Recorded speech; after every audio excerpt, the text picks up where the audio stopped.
ఏదైతే group 1 exam సంబంధించి మొదటి నుంచి అనుమానాలే. గ్రూప్ 1 ఎగ్జామ్‌కి సంబంధించేటప్పుడు కూడా చాలా అనుమానాలు. తర్వాత వాల్యుయేషన్ సంబంధించి కూడా చాలా అనుమానాలు ఉన్నాయని చెప్పేసి నిరుద్యోగులైతే గత కొంతకాలంగా పోరాటాలు చేస్తూనే ఉన్నారు. దీనికి సంబంధించి హైకోర్టులో నిన్నటి వరకు చాలా వాదనలు కూడా జరిగాయి. హైకోర్టులో ఎలాంటి వాదనలు జరిగాయి? అసలు టీజీపీఎస్సీకి సంబంధించి అనుకూలంగా వాదనలు జరిగాయా? లేకపోతే నిరుద్యోగులకు సంబంధించి అనుకూలంగా వాదనలు జరిగాయా? దానికి సంబంధించి మనతో మాట్లాడడానికి నిరుద్యోగుల లీడర్ జనార్దన్ ఉన్నారు. జనార్దన్, చాలా రోజులు అవుతుంది కలవక. ఏంటి అసలు ఎక్కడ దాకా వచ్చింది మీ పంచాయతీ? పంచాయతీ ఏం కానీ ముందైతే మీ సోషల్ మీడియా వాళ్ళందరికీ కృతజ్ఞత తెలియజేసుకుంటున్నాను. మేము అందరం కూడా మీకు రుణపడి ఉన్నాం. ఎందుకంటే ఇది మెయిన్ స్ట్రీమ్ మీడియాలో దశల వారీగా ప్రతి దశలో 4 తప్పులు జరిగినప్పుడు లాస్ట్ దశలో వచ్చినటువంటి తప్పుల్ని ఇక అంతా అయిపోయింది, ఇక వాళ్ళకు ఉద్యోగాలు అని, ఇక ఉద్యమం లేదు ఏం లేదు అని అనుకుంటున్నటువంటి దశలో కూడా ఈ తప్పుల్ని మొత్తానికి అందరికీ తీసుకొని పోయి ఈరోజు ఎక్కడికి పోయినా గ్రూప్ 1 అంటే ఏదో జరిగింది, అదైతే సవ్యంగా అయితే జరగలేదు, ఇలా 100% ఒక గోల్మాల్ జరిగింది అనేటటువంటిది తెలంగాణ సమాజం మొత్తము ఆధారాలతో నమ్మే విధంగా తీసుకొచ్చింది ఈ సోషల్ మీడియా. దాని తర్వాత ఈ 2-3 రోజులు అంది మెయిన్ స్ట్రీమ్ మీడియా కూడా మంచిగానే కవర్ చేస్తుంది. ఈ కవర్ చేస్తున్నందుకు మెయిన్ స్ట్రీమ్ మీడియాకు కూడా మేము చాలా కృతజ్ఞతలు తెలియజేసుకుంటున్నాం. ఇక ఆ విషయం ఏంటంటే 100% మేము గెలుస్తామని మాకు నమ్మకం ఉంది. ఎందుకంటే వీళ్ళు ఏదైతే మాకు గతంలో 1:100 అప్పుడు మీరు కూడా మాకు సపోర్ట్ చేసిర్రు, 1:100 రావాలి, 12 ఏళ్ళ తర్వాత వచ్చినటువంటి నోటిఫికేషను, గతంలో కూడా వీళ్ళే 1:100 అని చెప్పిర్రు, ఇప్పుడు ఇవ్వట్లేదు అన్నప్పుడు వాళ్ళు ఒకటే మాట చెప్పారు, రూల్ పొజిషన్ మార్చుకోవద్దు, ఒక మధ్యలో ఆటలో రూల్స్ మార్చొద్దు, గేమ్ రూల్స్ మార్చొద్దు అని చెప్పినటువంటి ఈ పబ్లిక్ సర్వీస్ కమిషను తన నోటిఫికేషన్లో ఉన్నటువంటి రూల్స్ని ఏ విధంగా మార్చుకుంటుంది? నోటిఫికేషన్ అంటేనే ఒక గెజిటు, నోటిఫికేషన్కు ఒక లీగాలిటీ ఉంటుంది, ఒక చట్టబద్ధత ఉంటుంది. అలాంటి నోటిఫికేషన్లో ఉన్నటువంటి రూల్స్ను వీళ్ళు ఎందుకు విచ్ఛిన్నం చేసేస్తున్నారు? 15.2, 15.3లో ఉన్నటువంటివి వయలేట్ చేయడం వల్ల ఈరోజు చాలా నష్టం జరిగింది.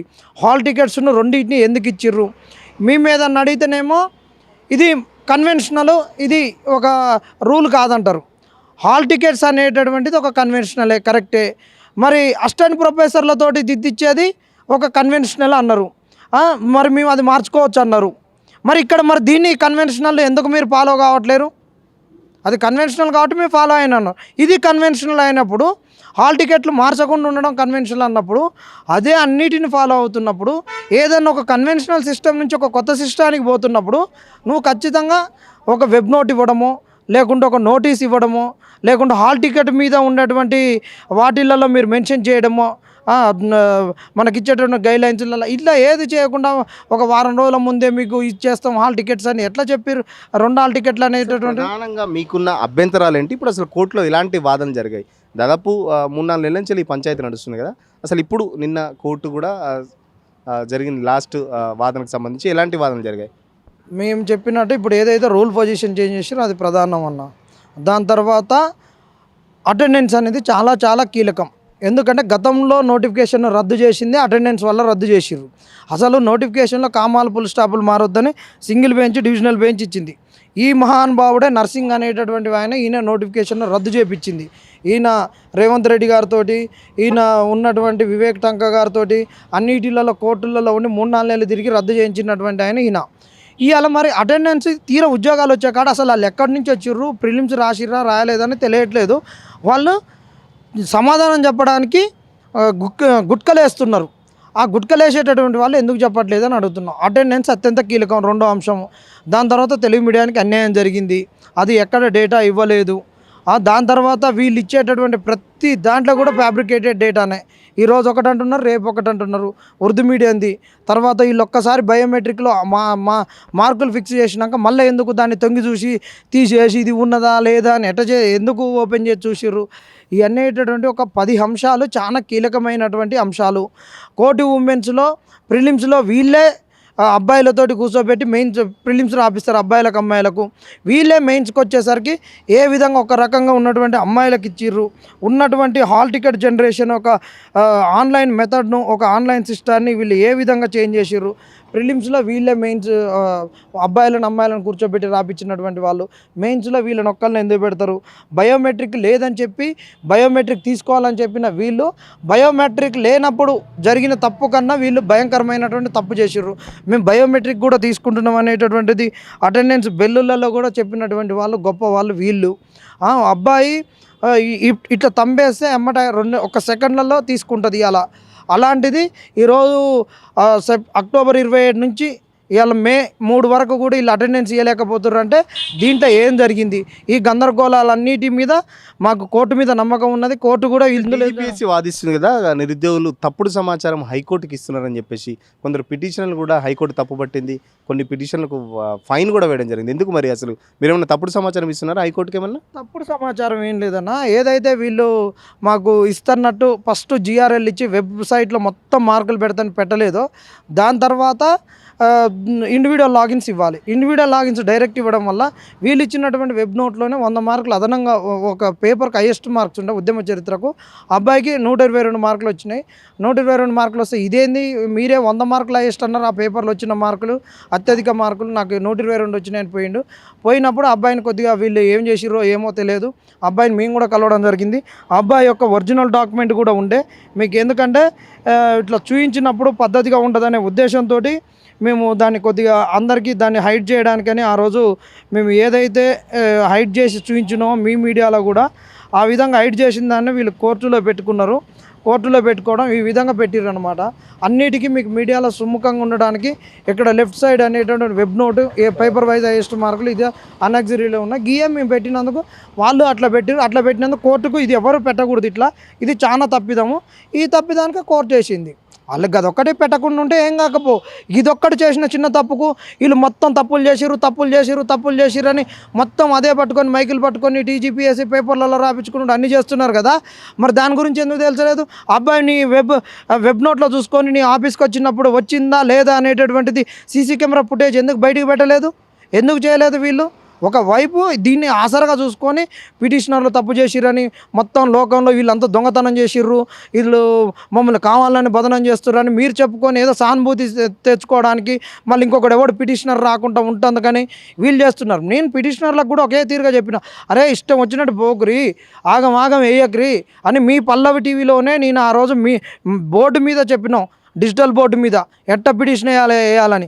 వీళ్ళకు అక్కడ అడ్వకేట్ చేసినటువంటి ఒక తప్పిదం ఆయనకు అసలు సోయి ఉండదా? ఒక అడ్వకేట్కు ఎలాంటిది పెట్టాలనేటటువంటిది దాదాపు 1,50,000 వరకు డబ్బులు తీసుకొని పిల్లల దగ్గర చేసుకున్నటువంటి అడ్వకేట్కు ఉండదు. ఇలా ఉన్న పిటిషనర్లకు కూడా ఉండాలి కదా. ఆయన పోతే పోయింది, ఆయనకేమైతే తర్వాత మనకు ఇబ్బంది అవుతుంది. ఇలా మీరు పిటిషనర్లు మీరు ఇద్దరు అనుకుంటుండొచ్చు, ఇలా పిటిషనర్లు ఉన్న వాళ్ళు 19 మంది 20 మంది అనుకుండొచ్చు. మీ వెనక ఒక 3 లక్షల మంది గ్రూప్ 1 అభ్యర్థులు ఉంది. ఈ జడ్జిమెంట్ అనేటటువంటిది మళ్ళీ తరతరాలకు ఉపయోగపడేటటువంటి జడ్జిమెంటు. ఎవరైనా కానీ పిటిషన్ వేసేటప్పుడు వాళ్ళు దగ్గర పెట్టుకోరు. ఇష్టం వచ్చినట్టు మేము పోతున్నాం చేస్తున్నాం బ్రదర్, మాకు మేమే ఆపదలలో ఉన్నాం, మేము ఇరికినాం అంటే కుదరదు. 1-2 సార్లు ఎంతో మేము చెప్పినాం, మిమ్మల్ని కోఆర్డినేట్ చేసినాం. ఏంది ఆవేశంతో ఆయన మరి అంత ఉరికిన ఆయన మరి ఆ రోజు ఆయన వస్తే ఎమ్మట స్టే వచ్చేదా? మరి ఎందుకు రాలేదు అంత ఆయన? అసలు ఆ బెంచ్ మీదకి పోకూడదు. ఆ రోజు వచ్చి వీళ్ళు చేసినటువంటి తప్పు ఇంకా ఈ తప్పుకి ఇంకొక తప్పు పెంచుకుంటూ వస్తున్నారు తప్పితే వీళ్ళకి ఒక రియలైజేషన్ లేదు, ఒక పద్ధతి లేదు. ఎందుకు ఇంత జరుగుతున్న కొన్ని లక్షల మంది కొన్ని వేల మంది నిరుద్యోగులతోని చెలగాటం ఆడుతున్నారు టీజీపీఎస్సీ ఇప్పటికి దీనికి సంబంధించి ఒక బహిరంగ ప్రకటన కూడా ఎందుకు చేయట్లేదు? అంటే అంత లైట్గా ఎందుకు తీసుకుంది? చాలా ప్రతిష్టాత్మకంగా మేము చేపట్టినాం, టీజీపీఎస్సీని ప్రక్షాళన చేసినాం, గత ప్రభుత్వం పట్టించుకోలేదు అని చెప్పేసి ఇప్పుడు రేవంత్ రెడ్డి విద్యాశాఖ మంత్రి, ముఖ్యమంత్రి కూడా ఆయనే ఉన్నాడు. కనీసం ఆయన కూడా ఎందుకు స్పందిస్తలేడు? మరి ఇప్పుడు ప్రభుత్వము ఫస్ట్ నుంచి స్పందించట్లేదు. వాళ్ళు చేసిన తప్పులు పబ్లిక్ సర్వీస్ కమిషన్ మీరు అన్నట్టు వాళ్ళు ఎందుకు మాట్లాడట్లేరు అని అంటున్నారు కదా. మాట్లాడుతున్నారు.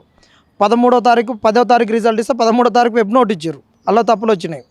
దాని తర్వాత 30వ తారీఖు అనెక్జర్ ఇస్తే అందులో తప్పులు వచ్చినాయి, అభ్యర్థుల సంఖ్య. దాని తర్వాత ఈ మధ్యలో వీళ్ళు అనెక్జర్ అని ఒకటి రిలీజ్ చేసిర్రు సాక్షికి, రిజైండర్. ఆ రిజైండర్ అని చేసిర్రు, అలా తప్పులు వచ్చినాయి. ఉర్దూ మీడియం అవన్నీ, టాయిలెట్స్ లేవని, కోటి ఉమెన్స్లో ఇవన్నీ చెప్పారు. ఇవన్నీ తప్పులే. ఈ తప్పులకి ఇంకా వాళ్ళు వచ్చి ఏం మాట్లాడుతుందుకు ఏం లేదు. రేవంత్ రెడ్డి గారి భాషలో చెప్పాలంటే ఆ రోజు సింగిల్ బెంచ్ మీద ఒక చెంప మీద కొడితే డివిజనల్ బెంచ్ మీద 2 చెంప కొట్టించుకున్నారు. తర్వాత సుప్రీంకోర్టుకి పోయి ఎస్ఎల్పీకి ఈ బలకు కొట్టించుకుంటారు అన్నారు. ఇలా పబ్లిక్ సర్వీస్ కమిషన్ తప్పు మీద తప్పు చేస్తుంది. ఇప్పుడు కాంగ్రెస్ వాళ్ళు వచ్చి ఆ తప్పులు వీళ్ళు చేస్తున్న తప్పులకు వాళ్ళు దెబ్బలు తింటారా, తన్నులు తింటారా? కాబట్టి వీళ్ళకి స్కోప్ లేదు, వాళ్ళకి స్కోప్ లేదు. ఏదో ఆడ ఒకటి ఏదో మాట్లాడాలి. ఇక మేము వచ్చినాం కాబట్టి వాళ్ళు కేసు వేసారు, మేము వచ్చినాం కాబట్టి ఏదో ఒకటి మాట్లాడాలనే దాంతో తప్పితే వాస్తవానికి వీళ్ళ కాడ ఏది కానీ సత్యాలు లేవు అనేటట్టు మేము నమ్ముతున్నాం. సత్యాలు ఉంటే మా దగ్గరికి రావచ్చు కదా. మేము వీళ్ళు నిరుద్యోగుల ప్రభుత్వం కదా, మేము తప్పు చేసినాం, మేము కరెక్షన్ చేసుకున్నాం అని చెప్పొచ్చు కదా. లేదు, దీని వెనక పెద్ద కుట్రనే ఉంది. అటెండెన్స్ మార్పులోనే, హాల్ టికెట్ మార్పులోనే, వీళ్ళు రూల్స్ చేంజ్ చేయడంలోనే, నోటిఫికేషన్ రద్దు చేసి కొత్త వాళ్ళకి అవకాశం ఇవ్వడంలోనే, ప్రభుత్వం మారిన వెంటనే కొత్త నోటిఫికేషన్ ఎందుకు వచ్చింది, అక్కడి నుంచే వచ్చింది. పాత నీరు పోయింది, కొత్త నీరు, పాత ప్రభుత్వం పోయింది, కొత్త ప్రభుత్వం అన్నట్టు. పాత వాళ్ళు పోయిర్రు, పేపర్ అమ్ముకున్న దాంట్లో, కొనుక్కున్న దాంట్లో మా ప్రభుత్వం వచ్చింది, కొత్త వాళ్ళు రావాలనే ఉద్దేశంతో వచ్చింది అనేటటువంటి ఆ రోజు నుంచి విశ్వసించి చెప్పినాం. దానికి ఇక తప్పు మీద తప్పు. ఎందుకంటే మీరు కొన్ని పోస్టులు కూడా అమ్ముకున్నారని చెప్పేసి ఆరోపణలు చేశారు. దానికి సంబంధించి ఏమైనా ఆధారాలు ఉన్నాయా? అయితే మేము ఎక్కడ వీళ్ళు పక్కాగా అమ్ముకున్నారని మేము చెప్పలేదు. ఇవి అన్నిటికీ కూడా మీరు ఆ రోజు మీరు రేవంత్ రెడ్డి గారు, మీరు సీఎం గారు రాహుల్ గాంధీ గారు చెప్పినటువంటివి ఉన్నాయో వీటన్నిటిని మీరు ఎందుకు ఇంప్లిమెంట్ చేయలేదు? ఇవన్నీ జరుగుతున్నాయంటే ఏదైనా ఒకటి పోతే ఎడిపోతాయి. ఇప్పుడు బిందెలో నల్ల కింద బిందె పెట్టినాం, పడితే నీళ్ళు బిందెలో పడాలి, బిందె నింతే కింద పోవాలి. మరి వస్తే పోస్ట్ చదువుకున్నోనికి రావాలి. అవి మరి వేరేటోనికి పోయిందంటే ఒక లూప్ హోల్ ఇచ్చినామంటే అది ఓని పోవాలి, ఓనుకోకని పోతుంది. అది చేసింది ఒకటి చేస్తాడు, ఒకటి చేస్తాడు. మరి దాన్ని ఏమంటారు? వీళ్ళే చెప్పుకోవాలి. ఖచ్చితంగా ఇక్కడ తప్పు జరిగింది. ఆ తప్పు ఎందుకు జరిగింది? 16 మంది వచ్చారు. 16 మంది ఎందుకు వచ్చారు? వాళ్ళది ఈరోజు ఏ అటెండెన్స్ లేదు, వాళ్ళ అడ్రస్ లేదు, పత్తా లేదు, ఊసు లేదు, ఏది లేదు. కాబట్టి కొత్తోడు వచ్చినోడు ఎవడు ఎట్లా వచ్చిండు? వాడు ప్రిలిమ్స్ రాసిండా, రాయలేదా? అసలు మెయిన్స్కే ఊడొచ్చిండా? వాడు ఈ దేశంలో ఉన్నాడా? లేకుంటే మా ప్రభుత్వం వచ్చిందని ఉటిక్కిన అమెరికా నుంచి వచ్చిండా? గతంలో ఆస్ట్రేలియాకి వెళ్ళి, న్యూజిలాండ్కి వెళ్ళి వచ్చినట్టు ఇవన్నీ తేలాల్సిన అవసరం ఉంది. ఇలా నిరుద్యోగులకు అన్నిటికి కూడా ఇలా టీజీపీఎస్సీ చెప్పలేదనుకో, నీ ప్రభుత్వంలో నడుస్తున్నటువంటి ఒక వ్యవస్థ కాబట్టి నీ ఒక నైతిక బాధ్యతగా నువ్వు వచ్చి చెప్పాల్సిన అవసరం ఉంది. ఎందుకంటే నీ నిరుద్యోగుల ప్రభుత్వాన్ని పెట్టుకున్నావు కాబట్టి. ఒక తెలంగాణ ప్రభుత్వం అంటే తెలంగాణ ప్రభుత్వాన్ని తీసేసి నిరుద్యోగుల ప్రభుత్వాన్ని పెట్టుకున్నటువంటి ఈ ప్రభుత్వానికి ఆ బాధ్యత లేదనే ఉద్దేశంతో ఆ రోజు అడిగినాం.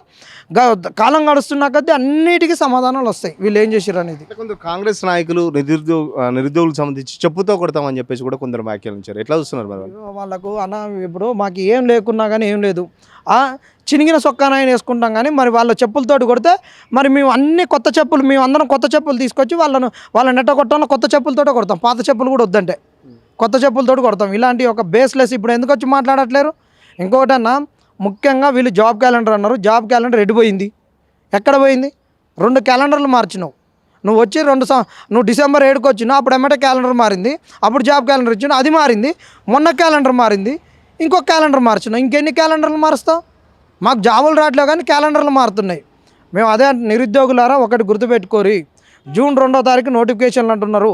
ఎక్కడున్నా మీరు మాట్లాడండి. గ్రూప్ 1ను సవ్యంగా నిర్వహించాలి, లేని పక్షంలో యూపీఎస్కి ఇవ్వండి. ఇచ్చే నోటిఫికేషన్లలో గ్రూప్ 2లో 2000 రావాలి, గ్రూప్ 3లో 3000 వేకెన్సీస్ రావాలి, డిఎస్సి 10,000 రావాలి, ఎస్ఐ కానిస్టేబుల్లో 20,000 రావాలి. ఎందుకు ఈ మాట నేను చెప్తున్నానంటే, నువ్వు 2 లక్షల ఉద్యోగాలు ఒక్క సంవత్సరం నింపుతున్నావు, నువ్వు 60,000 అంటున్నావు. 60,000 నీ కావు, గత ప్రభుత్వానియే ఉన్నాయి. నువ్వు అలా నీ ప్రభుత్వాన్ని ఉన్నాయి 10,000, 50,000 కూడా నీ అకౌంట్లోనే వేసుకో, దానికి కూడా అగ్రి అవుతావు. ఇంకా 140,000 ఉద్యోగాలు ఉన్నాయి. కాబట్టి ఈ 140,000 ఉద్యోగాలు గత ప్రభుత్వంలో ఇబ్బంది పడ్డాం, ఇప్పుడు నీ ప్రభుత్వం వచ్చినాక ఇబ్బంది పడ్డాం. కాబట్టి మమ్మల్ని నెలకొడుతందుకు నువ్వు వేకెన్సీస్ ఇయ్యి. తర్వాత వచ్చేటటువంటి ప్రతి సంవత్సరం రైజ్ అయితే ఇంకా నీ దగ్గర ఉంటాయి. కాబట్టి వాటిని వచ్చే క్యాలెండర్లలో ఇచ్చుకో. ఇది మీరు ఆలోచించాలి. ఖచ్చితంగా నోటిఫికేషన్ అనేటప్పుడు 100%గా మీరు ఎన్ని వేకెన్సీస్ తోటి నోటిఫికేషన్ రావాలనే స్పష్టత మీకు ఉండాలి. నోటిఫికేషన్ వచ్చినాక మళ్ళీ వేకెన్సీలకు పెరగాలని కొట్లాడితే మాలాంటి వాళ్ళు వచ్చిర్రు అనుకో, మీరు వస్తారు, ఒక పూట వస్తారు, వెళ్ళిపోతారు. ఇక ఇలాంటి మీడియా వాళ్ళే మమ్మల్ని తిడతారు, అరే మీకు ఎందుకు పట్టింది అంటారు. జనాలు మమ్మల్ని తిడతారు, ఎప్పుడు ఈడ మీడియాలో కనిపిస్తారు చదువుకోరా అని. మీరే లోపల ఉంటారు, మమ్మల్ని ముంగటేస్తారు, మేము మాట్లాడుతున్నాం, ఇట్లా అవుతుంది. కాబట్టి ఇప్పుడే ముందులోనే కొట్లాడాలి. ఎన్ని వేకెన్సీస్ తోటి నోటిఫికేషన్ రావాలని స్పష్టంగా మనం అడిగితే తెచ్చుకోవాలి. ఇప్పుడు తెచ్చుకోకుండా గమ్మున కూర్చోరి స్టడీ హాల్లో చదువుకోరు, వచ్చిన వేకెన్సీస్కు రాసుకోరి. ఇప్పుడు అడగకుండా వచ్చిన కన్నా కొట్లాడాలంటే మాత్రం ఒక్కొక్కళ్ళకి బాగుండదు. ఎందుకంటే మన చేతులు ఉన్నప్పుడు మనం ఉపయోగించుకోవాలి. అంటే మీరు ఇప్పుడు అంటున్నారు, గత ప్రభుత్వంలో కొట్లాడిన నిరుద్యోగులంతా ఎందుకు ఇక్కడ అసలు కనబడలేదు? అశోక్ నగర్లో ఎవరు లేరా? ఫిక్స్ అయిపోయారా ఇక్కడ ప్రభుత్వంలో న్యాయం జరగదు అనుకుంటారా? ఎందుకంత గతంలో పోరాడిన నిరుద్యోగులందరికీ ఎందుకు ఇప్పుడు అంత సైలెంట్ అయిపోయారు? మరి 100% మీరు చెప్పిందని సమాధానం ఉంది. గత ప్రభుత్వంలో ఉన్నప్పుడు ఏమైందంటే ఒకటేసారి 80,000 ఉద్యోగాలు ఇచ్చిండు. కోవిడ్ వచ్చింది, కోవిడ్ తర్వాత వచ్చింది. ఆ ప్రభుత్వం ఉన్నప్పుడు ఒకటే గ్రూప్ 2 అయింది, ఒక గ్రూప్ 1 కాలేదు. దాని తర్వాత వచ్చింది కాబట్టి అందరు ఇక్కడ ఉన్నారు. అనుకోకుండా పేపర్లు లీక్ అయినాయి కాబట్టి అందరు ఇక్కడే ఉన్నారు కాబట్టి 80,000 ఉద్యోగాలు కాబట్టి అశోక్ నగర్ కిక్కిరిసింది. ఆ టైంలో కొత్త హాస్టళ్ళు, కొత్త స్టడీ హాళ్ళు పుట్టగొడుగులు లెక్క వచ్చినాయి. ఆ జనాలు అందరూ ఇక్కడనే ఉన్నారు. ఎలక్షన్ ఇయర్ ఉంది, కాంగ్రెస్ వాళ్ళు వచ్చారు, మంచిగా ఉపయోగించుకున్నారు. ప్రభుత్వం మారుతుంది కానీ దాంతో అందరు కొట్లాడారు. ఇప్పుడు వచ్చిన మారిన ప్రభుత్వం, నిరుద్యోగుల ప్రభుత్వంలో మాకు ఉద్యోగాలు లేవు ఏమన్నంటే కేసులు పెడుతున్నారు. వీళ్ళు ఉద్యోగాలు ఇయ్యరు. కాంగ్రెస్ వాళ్ళ మీద అసలు ఏ మాత్రం నమ్మకం లేదని అశోక్ నగర్ వదిలి అందరు ఇళ్లలో పోయారు. ఇది అసలు వాస్తవం. కాంగ్రెస్ మీద నమ్మకం లేకనే వెళ్ళిపోయారు. కాంగ్రెస్ మీద నమ్మకం లేదన్నా, ఎవరికి నమ్మకం లేదు. అందుకే కోరి తెచ్చుకున్న ప్రభుత్వము, మీరు బస్సులలో తిరిగిర్రు, పాదయాత్రలు చేసిర్రు, ఓట్లు అడిగిర్రు, జనాల కాళ్ళు పట్టుకున్నారు, గడ్డాలు పట్టుకున్నారు. ఎట్లా అనిపిస్తుంది మరి? కోరి తెచ్చుకున్న ప్రభుత్వము, ఏరి తెచ్చుకున్న ప్రభుత్వం ఎగిరెగిరి తంతుంది. అంతే. ఈ ప్రభుత్వం పైన విశ్వాసం లేకనే వెళ్ళిపోయారు. ఇప్పుడు కూడా ఎందుకున్నారంటే యూపీఎస్సీ ఎగ్జామ్ ప్రిలిమ్స్ ఉన్నది కాబట్టి ఉన్నారు. ఇక వాళ్ళు వీళ్ళు ఇక ఉండి జొమాటో, ఊబరో కొట్టుకునేటటువంటి వాళ్ళు, స్విగ్గీ కొట్టుకునేటటువంటి వాళ్ళే ఉన్నారు తప్పితే ఎక్కడ ఎవరూ లేరు. ఆల్మోస్ట్ ప్రిపరేషన్లో ఉన్నటువంటి వాళ్ళు 80% ఊళ్ళలోకి వెళ్ళిపోయారు. అనవసరమైన ఖర్చులు. ఇంకొకటి ఏంటంటే వీళ్ళు నిరుద్యోగ భృతి ఇచ్చినా కొంతమంది ఉన్నాము. ఆ నిరుద్యోగ భృతి కూడా లేదు కదా, ఏది లేదు కదా. నిరుద్యోగులకు ఇల్లు ఇస్తున్నది, ఉద్యోగాలు లేవు, నిరుద్యోగ భృతి లేవు, ఎట్లుంటారు? ఇక పెట్టిన పరీక్షలలో కూడా ఇలాంటి తప్పులు. 29 జీవోని తీసుకొచ్చిరి. ఏ రిక్రూట్మెంట్లో కూడా ఒక ఆయానంగా లేదు, ఒక రిలింక్విష్మెంట్ లేదు. అడిగితే ఆయనకి ఒక ఏదో బీఆర్ఎస్, బీజేపీ ఏదో అని అంటగట్టుడు. కాబట్టి నిరుద్యోగులు విసిగిపోయారు. 10 ఏళ్ళల్లో ఎంత వ్యతిరేకత వచ్చిందో అంతకన్నా వ్యతిరేకతను ఈ సంవత్సరంలో నిరుద్యోగుల నుంచి కూడగొట్టుకున్నారు. ఫైనల్గా చెప్పండి, హైకోర్టు కూడా ఇప్పటికే స్టే విధించింది 523 పోస్టులకు సంబంధించి ఎలాంటి నియామకాలు చేపట్టదని చెప్పేసి. నిన్న కూడా టీజీపీఎస్సీ ఆ స్టే వెకేట్ చేయాలని చెప్పేసి ఆ వాదన కూడా వినిపించింది. స్టే వెకేట్ చేసిరా? ఎట్లా ఉంది స్టేకి సంబంధించి? స్టే అట్లనే ఉంది. జూన్ 11వ తారీఖు వరకు స్టే ఉంటుంది. 11 తర్వాత మళ్ళీ వాదోపవాదాలు వింటారు. ఇప్పటికీ అటు ఇటు కొన్ని వాదనలు విన్నారు కాబట్టి, ఇంకా పూర్తిగా వాదనలు వినలే కాబట్టి వాళ్ళు నిర్ణయం ప్రకటించలేకపోయారు. జూన్ 11 వరకు వాయిదా. మాకే అనుకూలంగా ఉంటుందని మేము ఆశిస్తున్నాం. ఎందుకంటే పోరాటాలు దిగినప్పుడు ఎవరైనా వాళ్ళకే అనుకూలంగా అనుకుంటారు. కానీ సత్యాలు మా వైపు ఉన్నాయి. అందుకే మేము ఇంత బలంగా చెప్తున్నాం. ఖచ్చితంగా చివరి వరకు హైకోర్టులో పోరాడుతున్నామని చెప్పేసి చెప్తున్నారు. కాకపోతే జూన్ 11కి అయితే ఆ కేసు అయితే వాయిదా వేయడం జరిగింది. ఆ జూన్ 11కి కూడా వాదనలు విన్న తర్వాత కోర్టు మాకు అనుకూలంగా తీర్పు వస్తుంది. ఎందుకంటే సత్యం, నిజాలు మా వైపు ఉన్నాయి. ఎందుకంటే మేము ఆ దిశగా కొట్లాడుతున్నాం. ఎందుకంటే నిజం మా వైపు ఉంది కాబట్టి టీజీపీఎస్సీ కూడా ఎలాంటి సమర్థించుకోకుండా తప్పుల మీద తప్పులు చేస్తుంది కాబట్టి నిరుద్యోగులకు సంబంధించి కూడా హైకోర్టులో తన వాదనలు కూడా చాలా భిన్నంగా ఉన్నాయని చెప్పేసి కూడా చెప్తున్న పరిస్థితి. మరో పక్కన ఏదైతే కాంగ్రెస్ ప్రభుత్వంపై నమ్మకం కోల్పోయిన తర్వాతనే ఆర్టీసీ క్రాస్ రోడ్లో కానీ లేకపోతే ఈ అశోక్ నగర్లో కానీ నిరుద్యోగులు ఎవ్వరూ లేరు. ఎందుకంటే ప్రభుత్వం మీద నమ్మకం లేదు. మాది తెచ్చుకున్న ప్రభుత్వం నిరుద్యోగ ప్రభుత్వం అని చెప్పేసి గొప్పలు చెప్పుకున్నట్టే తప్ప నిరుద్యోగులకు సంబంధించి ఎలాంటి చర్యలు చేపట్టడం లేదు. కాబట్టి అశోక్ నగర్లో ఉండి ఖర్చులు పెట్టుకోవడం తప్ప చేసేది ఏం లేదని చెప్పేసి ఇంటికి వెళ్ళిపోయిన నిరుద్యోగులు చాలామంది ఉన్నారు. కాబట్టి అశోక్ నగర్ అంతా ఖాళీగా ఉందని చెప్పేసి ఇప్పటికైనా కాంగ్రెస్ ప్రభుత్వం కళ్ళు తెరిచి ఈ నిరుద్యోగులకు సంబంధించి మాకు న్యాయం చేయాలని చెప్పేసి జనార్దన్ చెప్తున్న పరిస్థితి. వీడియో జర్నలిస్ట్ కళ్యాణ్తో సురేష్ పల్లవి టీవీ, అశోక్ నగర్ నుండి.